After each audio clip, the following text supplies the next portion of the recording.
Assalamu alaikum students, welcome to my YouTube channel. Lecture number 59. Today our topic is about digital transmission and digital to digital conversion. आज हम देखेंगे कि digital transmission क्या होती है और किस तरह से हम डिजिटल टू डिजिटल कन्वर्जन करते हैं. फर्स्ट ऑफ ऑल हम डिस्कस करेंगे digital transmission. Data can be represented either in analog or digital form. The computers use the digital form to store the information. यानी कि डाटा जो है वो हम किसी भी तरह से रिप्रेजेंट कर सकते हैं, चाहे वो एनालॉग की फॉर्म में हो या फिर डिजिट्स की फॉर्म में हो, डिजिटल फॉर्म में हो. और कंप्यूटर जो है वो इस्तेमाल करता है डिजिटल नेटवर्क, यानी कि डिजिटल जो है वो फॉर्म्स यूज़ करता है, डिजिट्स यूज़ करता है, उसको अंडरस्टैंड करता है और इस तरह से अपनी जो इन्फॉर्मेशन है उसको स्टोर करता है. Therefore, the data needs to be converted in digital form so that it can be used by a computer. इसलिए हमें ज़रूरत पड़ती है कि हम अपने डाटा को डिजिटल में कन्वर्ट करें, यानी कि डिजिट्स की फॉर्म में कन्वर्ट करें, क्योंकि हमारा कंप्यूटर जो है वो बाइनरी फॉर्म को समझता है, डिजिट्स को समझता है और उसको अंडरस्टैंड करता है. इसलिए हमें कंप्यूटर के इस्तेमाल के लिए, उसके अंडरस्टैंडिंग के लिए हमें भी डिजिटल फॉर्म में कन्वर्ट करना पड़ता है अपने डाटा को, ताकि कंप्यूटर जो है वो इसको इस्तेमाल कर सके, इसको आसानी के साथ समझ सके.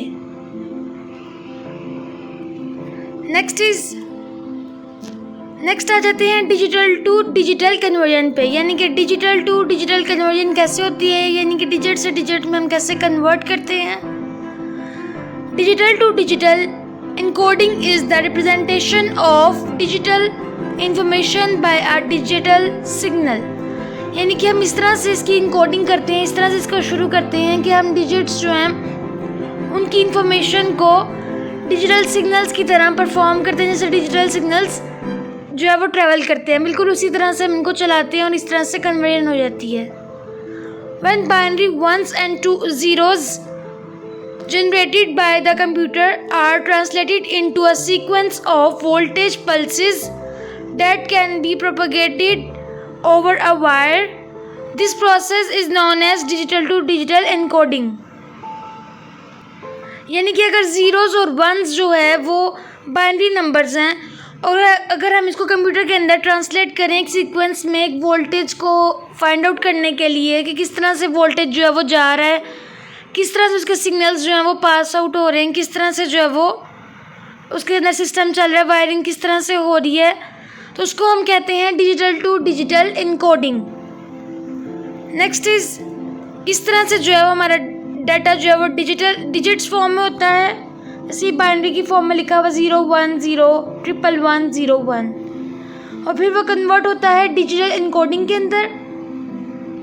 और डिजिटल इनकोडिंग इस तरह से होती है, जिस तरह का एक ग्राफ बना हुआ है इस तरह से इनकोडिंग होती है. यानी कि 0 पे जाएगा तो ऊपर, 1 पे जाएगा तो ऊपर, 0 पे जाएगा तो यानी कि डाउनवर्ड्स. इस तरह से जो है हमारी इनकोडिंग होती रहती है. इस तरह से डिजिट्स की फॉर्म में ये इस तरह से जो है हमारे सिग्नल्स ट्रैवल करते रहते हैं. Next is digital to digital encoding is divided into 3 categories. अब डिजिटल टू डिजिटल इनकोडिंग जो है वो मज़ीद 3 कैटेगरीज के अंदर जो है लाई कर रही है, यानी कि उसकी मज़ीद 3 कैटेगरीज हैं जिसके ज़रिए हम जो है अपना डाटा जो है वो डिजिटल फॉर्म में कन्वर्ट कर सकते हैं. Number 1 is unipolar encoding, number 2 is polar encoding and number 3 is bipolar encoding.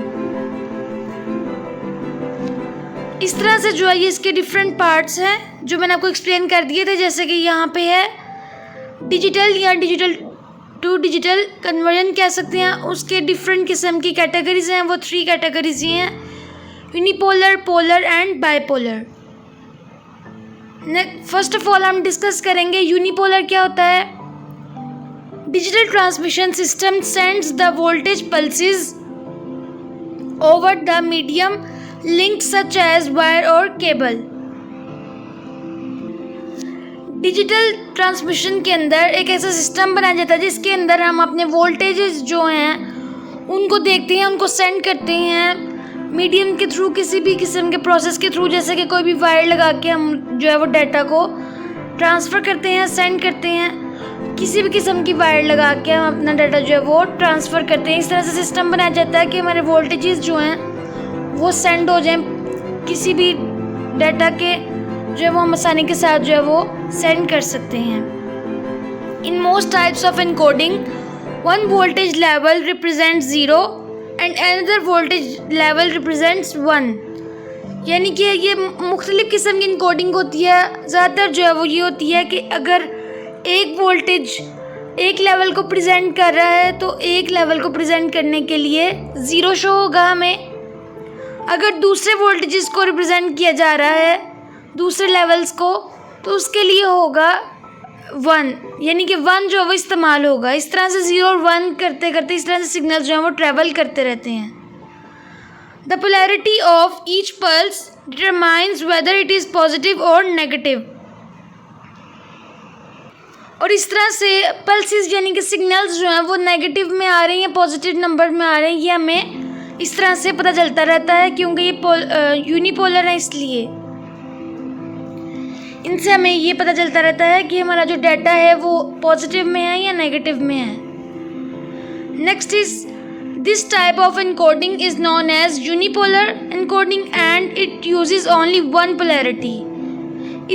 इसको हम कहते हैं, इस तरह की एनकोडिंग को हम कहते हैं यूनिपोलर एनकोडिंग, और ये ज़्यादातर सिर्फ एक ही पोलैरिटीज़ के अंदर इस्तेमाल होती है। In unipolar encoding the polarity is assigned to the one binary state। polarity means ये कि हमारा जो डाटा या इलेक्ट्रिक पल्सेस जो हमारी इलेक्ट्रिकली चार्ज जो है वो क्या है, किसी भी डाटा का जो चार्ज होता है वो क्या है, पॉजिटिव है या नेगेटिव है, यानी कि ये चीज़ें देखी जाती हैं। इसको हम कहते हैं पोलैरिटी, और उसके अंदर सिर्फ एक ही पोलैरिटी हमें शो होती है। बाइनरी स्टेट में 1 जो है हमें शो होती है, असाइन की जाती है यूनिपोलर को, ताकि वो हमें बता सके कि डाटा जो है वो पॉजिटिव है या नेगेटिव है।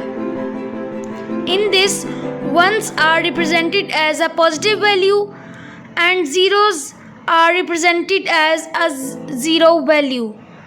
यानी कि इसके अंदर जो है 1 हमें ये शो कराता है कि हमारी जो वैल्यू है वो पॉजिटिव में आई है, और 0 हमें ये शो करवाता है कि कोई भी वैल्यू नहीं है, यानी कि कोई भी वैल्यू नहीं एम्प्टी है। In unipolar encoding 1 is considered as a high voltage and 0 is considered as a zero voltage। यानी कि यूनिपोलर एनकोडिंग के अंदर देखा जाए तो 1 जो है वो इसलिए इस्तेमाल होता है अगर वोल्टेज हाई हो, यानी कि अगर करंट जो है वो हाई पास हो रही है तो 1 शो होगा हमें, और अगर वोल्टेज हमें बिल्कुल भी पास नहीं हो रही या नहीं आ रही करंट किसी भी सिस्टम के अंदर, तो वो हमें रिप्रेजेंट करेगा 0। Unipolar encoding is simpler and inexpensive to implement. Unipolar encoding जो है ये सिंपल है, यानी कि इतनी ज़्यादा कॉम्प्लेक्स नहीं है और ना ही इतनी ज़्यादा महंगी है कि हम उसको आसानी के साथ इम्प्लीमेंट कर सकते हैं। नेक्स्ट इज जैसे कि देखिए यहाँ पे एम्पलीट्यूड है और यहाँ पे टाइम है। इस तरह से जो है यहाँ पे कोई भी वैल्यू नहीं रिप्रेजेंट हो रही, वहाँ पे 0 लगा हुआ है, और जहाँ पे सिग्नल्स जो हैं वोल्टेज हाई हो रहा है वहाँ पे 1 शो हो रहा है हमें। इस तरह से जो है वो डिजिटल टू डिजिटल कन्वर्जन होती है, और यूनिपोलर के अंदर इस तरह से जो है प्रोसेस चलता है, सिग्नल्स ट्रैवल करते हैं। Next is unipolar encoding has 2 problems that make this scheme less desirable. यानी कि यूनिपोलर जो एनकोडिंग है उसके अंदर 2 मसले होते हैं जिसकी वजह से हमें जो है वो दूसरे पोलर्स को देखना पड़ता है, दूसरे सिस्टम्स को देखना पड़ता है। डीसी कंपोनेंट एंड सिंक्रोनाइजेशन जो है ये इन चीज़ों को देखना पड़ता है कि यानी कि डायरेक्टली करंट जो है वो कंपोनेंट को जा रही है या नहीं जा रही, या क्या प्रॉब्लम्स इसके अंदर आ रहे हैं। इस तरह से जो है वो यूनिपोलर के अंदर हमें देखना पड़ता है। Next is polar. अब पोलर क्या होता है? Polar encoding is an encoding scheme that uses 2 voltage levels, one is positive and another is negative। Polar encoding के अंदर जो है वो स्कीम इस तरह से है कि 2 वोल्टेज इस्तेमाल होते हैं, 2 लेवल होते हैं उसके। एक लेवल होता है पॉजिटिव के लिए और दूसरा लेवल होता है नेगेटिव के लिए। By using 2 voltage levels an average voltage level is reduced and the DC component problem of unipolar encoding scheme is alleviated। यानी कि अगर हम ये 2 वोल्टेजेस को लेवल्स को इस्तेमाल करेंगे तो इससे वोल्टेज जो है वो कम आएगी, इतनी ज़्यादा वोल्टेज नहीं होगी, एवरेज वोल्टेज होगी। और इस तरह से हमारा जो प्रॉब्लम है यूनिपोलर एनकोडिंग का वो भी ख़त्म हो जाएगा। जैसे उसके अंदर प्रॉब्लम थी कि DC कंपोनेंट्स के अंदर यानी कि डायरेक्टली करंट देनी पड़ती थी हमें कंपोनेंट्स को किसी भी सिग्नल्स को पास करवाने के लिए, लेकिन इस पोलर के अंदर ऐसा कुछ भी नहीं होता। पोलर एनकोडिंग जो है वो बहुत इजी है और इसके अंदर 2 वोल्टेज इस्तेमाल होते हैं। Next is bipolar. अब बायपोलर क्या होता है? Bipolar encoding scheme represents 3 voltage levels. Number 1 is positive, number 2 is negative and number 3 is 0। यानी कि इसके अंदर 3 वोल्टेज होते हैं बायपोलर के अंदर, बायपोलर एनकोडिंग के अंदर। एक होता है पॉजिटिव, एक होता है नेगेटिव और एक होता है 0। In bipolar encoding scheme 0 level represents binary 0 and binary 1 is represented by alternating positive and negative voltage. यानी कि इसके अंदर हम ये देखते हैं इसके लेवल्स होते हैं डिफरेंट किस्म के। जैसे कि 0 लेवल जो है वो हमें रिप्रेजेंट करता है कि बाइनरी 0 है, यानी कि सिग्नल जो है वो 0 आ रहे हैं। और बाइनरी 1 जो है वो हमें रिप्रेजेंट करता है कि वो पॉजिटिव है, करंट जो है वो पॉजिटिवली आ रही है या नहीं आ रही, ये हमें बताता है कि वोल्टेजेस आ रहे हैं या नहीं आ रहे, ये इसके अंदर हमें रिप्रेजेंट करता है। Next is if the first 1 bit is represented by positive amplitude, then the second 1 bit is represented by negative voltage, third 1 bit is represented by the positive amplitude and so on। यानी कि अगर देखा जाए, अगर first bit जो है bit 1 जो है वो रिप्रेजेंट करिए कि पॉजिटिव एम्पलीट्यूड है, तो दूसरी जो है वो रिप्रेजेंट करेगी कि नेगेटिव एम्पलीट्यूड है, नेगेटिव वोल्टेज है। और तीसरी अगर एक बिट जो है वो रिप्रेजेंट कर रही है पॉजिटिव एम्पलीट्यूड। इस तरह से ही जो है प्रोसेस चलता रहता है। This alternation can also occur even when the 1 bit are not consecutive. और ये उस वक्त हमें ज़रूरत पड़ती है जब हमारे पास एक बिट ना हो या एग्जीक्यूट ना हो रही हो या उसके अंदर हमें कोई प्रॉब्लम्स आ रही हों। And today my lecture is and.